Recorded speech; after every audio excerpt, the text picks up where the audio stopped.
4B movement. The 4B movement. The 4B movement. So what is it? A feminist campaign from South Korea, the 4Bs. This is what the 4Bs mean in English.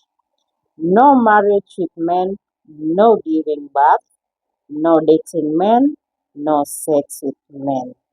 What comes in your mind when you think of that? And what do you think in the next 5 years will happen? Let me know in the comment section. Like the video, share the video to your friends, and credit belongs to the creators of these short videos. I'll be back with more commentary. Have you guys heard of the 4B movement in South Korea? Korean women are dedicated to erasing Korea from the planet because listen to this.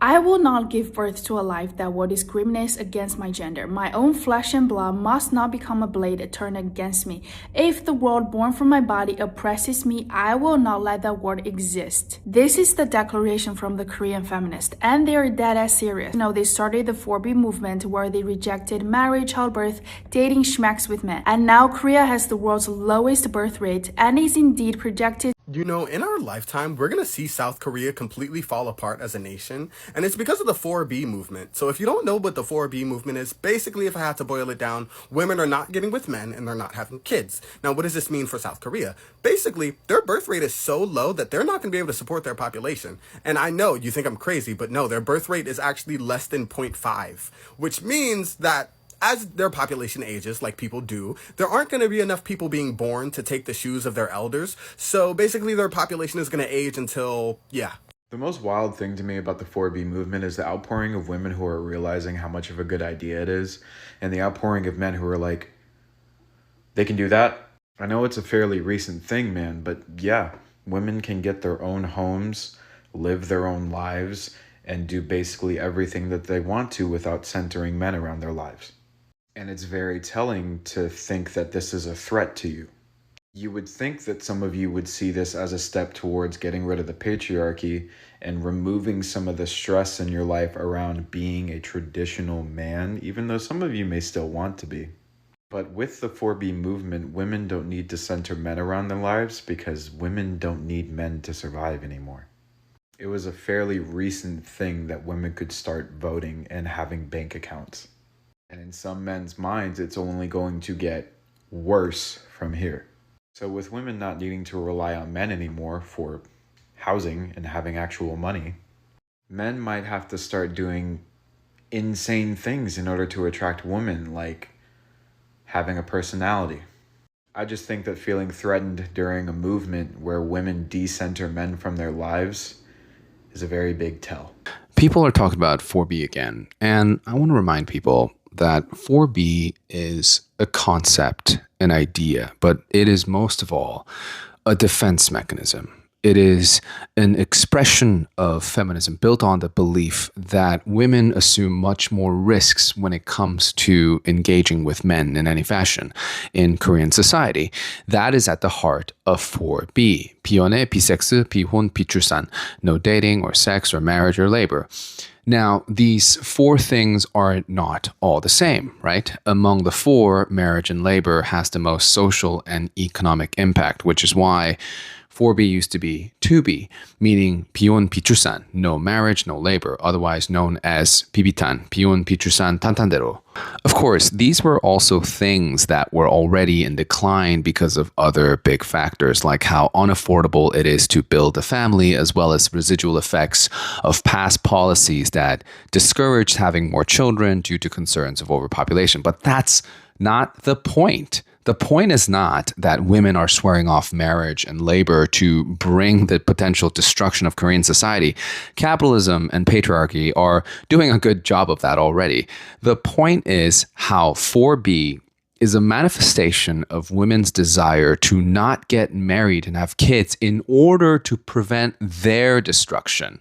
I remember having this conversation with a Korean literary colleague of mine who said that in many ways, feminism in Korea is an extension of the labor movement because It's about all the labor that women do for society that is unfairly put on women. For instance, when you're married, your husband's parents expect you, the wife, to take care of them as well. It's not the husband's role according to tradition, and it doesn't matter if you have a career or not. You now have two sets of parents to care about. In terms of domestic labor, right now the picture is still very grim for women in Korea. A 2025 study on domestic labor showed that in dual income households per 24-hour period, women did nearly 2 more hours of domestic labor than men. And here's the best part. In households where women were the sole breadwinners, women still did almost an hour more of domestic labor than men per day. And outside of the home, married women in Korea often are disadvantaged in job applications because companies assume they're going to have children soon, so they're more reluctant to hire them, promote them, give them more responsibilities.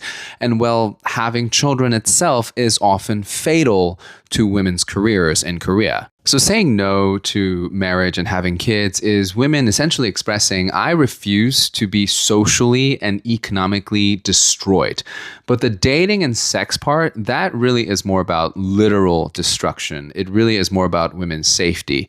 대통령, which is the Korean term for dating abuse and violence, with no surprise, is vastly skewed toward women as victims and men as perpetrators. And also, part of what prompted the addition of those 2 more Bs to the existing Pichusan and Pihon was the proliferation of digital sex crimes in the 2010s. So things like distribution of pictures or videos taken without consent or knowledge. Essentially, the addition of those 2 Bs really was about not being able to trust then men wouldn't exploit them or commit crimes against them. So 4B is one manifestation of the responses to all of these grievances put together.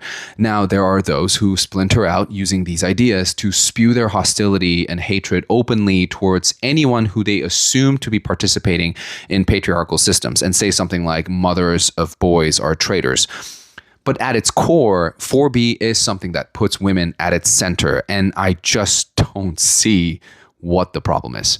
When women in Korea say, I want to prioritize my own well-being. Korea is a society where hatred and contempt for women is so embedded within it.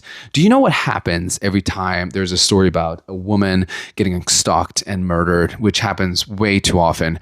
More people blame the women, saying things like, must have led him on or must have done something. And this also often includes law enforcement's reactions. So I completely understand and accept when women don't want to deal with men. 4B is just another way of women saying, leave us alone. Of course, that doesn't mean that we should endorse the pathological things that they express and do. For instance, when woman members call for violence against boys as young as 4, we can't and shouldn't endorse that. That's not a tactic, no matter how much they say it is. That's just being a despicable human being. That should be condemned. But if we just focus on 4B and scrutinize 4B, not as a reaction to women's grievances, but just as a movement with problems divorced from the roots that gave rise to it, that's playing right into the hands of right-wing misogynist groups in Korea. This is how they managed to demonize feminism in today's Korea, by making a spectacle out of extremism in order to discredit the whole thing. Because unfortunately, we always give way more attention to the bad actors while ignoring that there are good people who fight the good fight.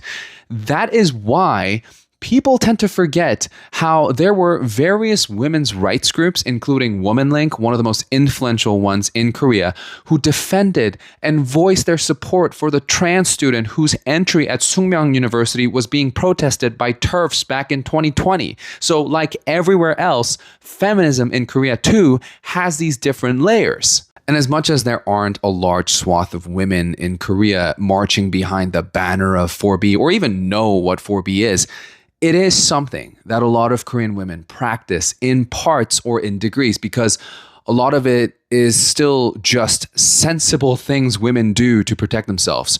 To say, I won't date you if you're terrible to me is not a radical statement. To say, I won't go to bed with you if you're going to remove the condom without my consent or secretly film me is not a radical statement. To say, I don't want my career to be derailed by getting married is not a radical statement. 4B is an idea, and like all ideas, it gets co-opted by many and it constantly changes. It already has. It's now 6B with Pisobi and Pidopi, no consumption and helping others who practice the 4 or 6Bs. And like many concepts that abbreviate things, it has the potential to lose its meaning over time. But I implore you to not forget why 4B even came to be.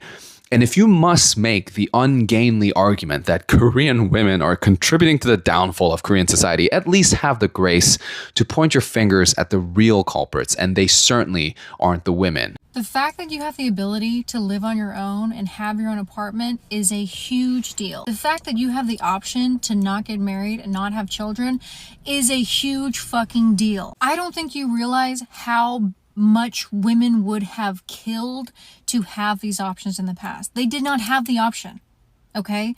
And the reason why so many people have these shitty ass fathers is because women had to choose somebody because they had no options with their lives besides being a mother and a wife. And if you had a less than ideal mother, the odds are she didn't fucking want to be a mother. She just felt like that's what she had to do. She could have had dreams and aspirations that went beyond being a mother and a wife, but since that is what society told her, that's all she could do, that's what she did. And a lot of women are resentful over that. Women were not allowed to have their own bank accounts until 1974. I don't think you realize how recent all of these developments are. We are on the brink. We are on the breaking point of things looking totally different in the next 10, 20 years than they have throughout the entirety of humanity. Do not take that for granted. This is not the time to split hairs. This is the time to march the fuck forward. This is the time to decenter men and focus on your own life. You have that opportunity now. We never had that opportunity before. It is a blessing. So if you don't have a boyfriend or husband or whatever, and you feel like you're behind in life because you don't, I'm telling you, it is a blessing. Don't settle. If you find this perfect, amazing man, then that's wonderful. Hold these men to a high fucking standard if they're going to be in your life. Because you do not need them. You do not have to have them. And if you pick the wrong one, it'll not only hold you back, but it'll hold generations back. These women are talking about how they're not going to date men, sleep with men, procreate with men, and all these other things, right? Feminism is going to lead these women into dating each other. Congratulations, you walked face first into the point. And every time, these men think they are the first person to realize this. That if you don't date men, well then you'll have to date women, or date no one. Yeah, that's the general idea. It's also not a new idea. Separatism has been part of feminist thought throughout second wave feminism of the 60s and 70s.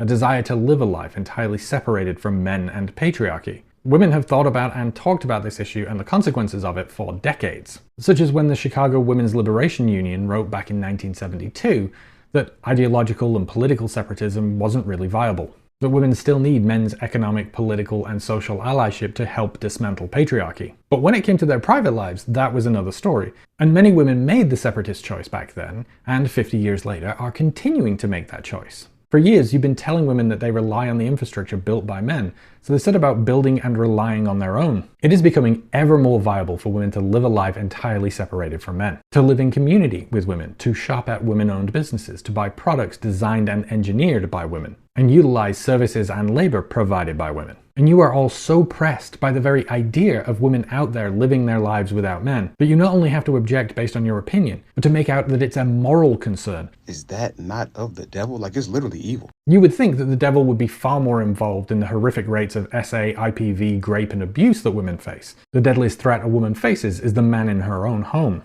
And when women, battered and broken by what we've done to them, say enough, rather than respect that, or better yet, take a moment of introspection to wonder why every woman you'll date has a story of being abused or harassed by a man, you use it as another opportunity to degrade women further, mocking them even as they say no more. That is the devil's work. Like, imagine if men got on this app and said, oh yeah, we're going to participate in the 4Bs. Oh, but men did.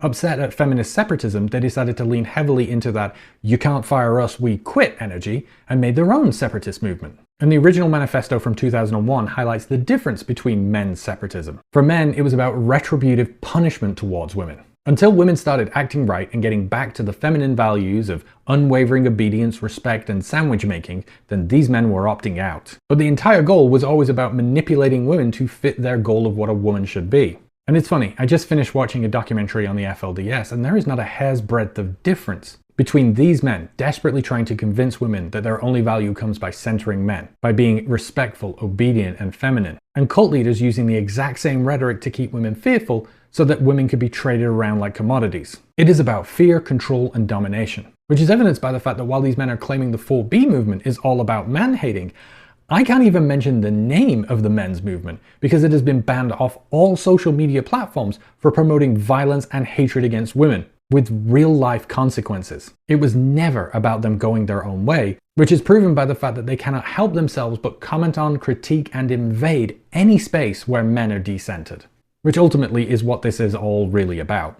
Men who are secure in themselves and their worth spend zero time concerned about what women who do not want them are doing with their lives. The only men who are pressed are the men who need women to center men, that need to convince women that pursuing a man is the only major milestone in their life that gives women any value. Because those men believe the only measure of success in their life is to have a woman by their side that listens and obeys their demands. They are terrified because their entire lives they've been convinced that a man who is single, who doesn't have a woman that he can control, is worthless and has no value. And that is where men need to come together to offer their voice, their insight, opinions, and wisdom to help men find value and worth within themselves, rather than wasting their breath insulting women who never wanted them in the first place.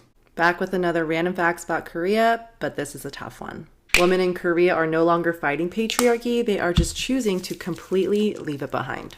I don't know if you guys have ever heard about the Escape the Corset movement, but this movement was Korean women rejecting the insane beauty standards imposed on them. This movement inspired women to stop getting plastic surgery, stop wearing makeup, cutting their hair short, and gaining weight if they wanted to. This movement was also a lot about no longer pleasing the male gaze. If you're wondering why I got to this point, maybe it's time to study a little bit about the patriarchy and the misogyny that is so rooted in a traditional Korean home. Escape the Corset movement was not just about rejecting beauty standards, but fighting for gender equality, which ultimately now takes us to the 4B movement. This is going to be tough, bear with me, but the 4B movement in short means that you will not date, you will not marry, and you will not have children, and you will not engage with a Korean male because you want to completely rid the misogynistic society. This is such a sensitive topic, and I do not agree or disagree with it as a Korean female myself. Think about it. Is it absolutely heartbreaking that there are so many women a part of this 4B movement because they can't rid themselves of this misogynistic society? Yes. But is it also terrifying to think that South Korea has the lowest birth rate in the world? Yes. This is so tough, and I know that there has to be a change because this can't keep on going. It's truly so tough to think about because South Korea is so advanced in so many different ways, but also so behind in other ways. I'm Korean American. I was born in Seoul, but I was raised in America, so I didn't experience to that extent that level of misogyny. Korean Americans here are typically second, third, fourth, fifth generation Korean Americans who have broke free from those standards. Everyone is entitled to their own opinions, but if you don't know anything about Korean history or Korean relationships, be a little mindful before you comment anything ignorant. Maybe it's because I'm Korean and I've been aware of the 4B movement since it initially started, like way before it had the international attention it has now. But what do you think will happen in 5 or more generations when women just stop having kids altogether? Because the Korean birth rate right now is at a 0.6. Like, that's actually crazy. Because for a country to sustain a generation, you need a birth rate of 2.1. We're at a 0.6. Like, will Korea end in my lifetime? Like, that's actually crazy to think about. But what will happen when women, and not even just women, like families in general, just stop having children because it's too expensive to have kids? Have you guys heard of the 4B movement in South Korea? The women of South Korea's 4B movement aren't fighting the patriarchy. They're leaving it behind entirely. There's been a small but growing women's movement in South Korea in response to widespread cases of femicide, revenge, and dating violence, and a surge in spy cam crimes, overwhelmingly committed by, you already knew. And the fact that all of these crimes mostly resulted in slaps on the wrist, like fines and suspended jail sentences, if they were prosecuted at all. And so protesters in South Korea went ham. And several women's movements were created in response, like the 4B movement. 4B is shorthand. Bihan is the refusal of a heterosexual marriage. Bichulsan is the refusal of childbirth.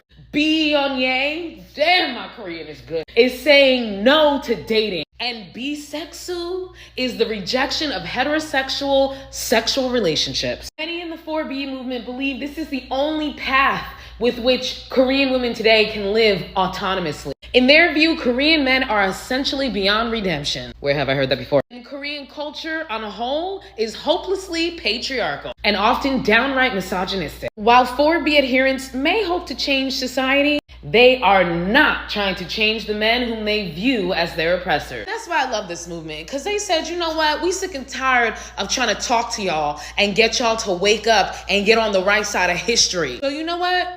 We just not gonna fuck with y'all. Ladies, what do you think about the 4B movement? Women are just showcasing what they have been dealing with, how harsh conditions they have been going through, and that's why they are not ready to have kids till they are treated better. They are tired with the patriarchy system which seems to favor men.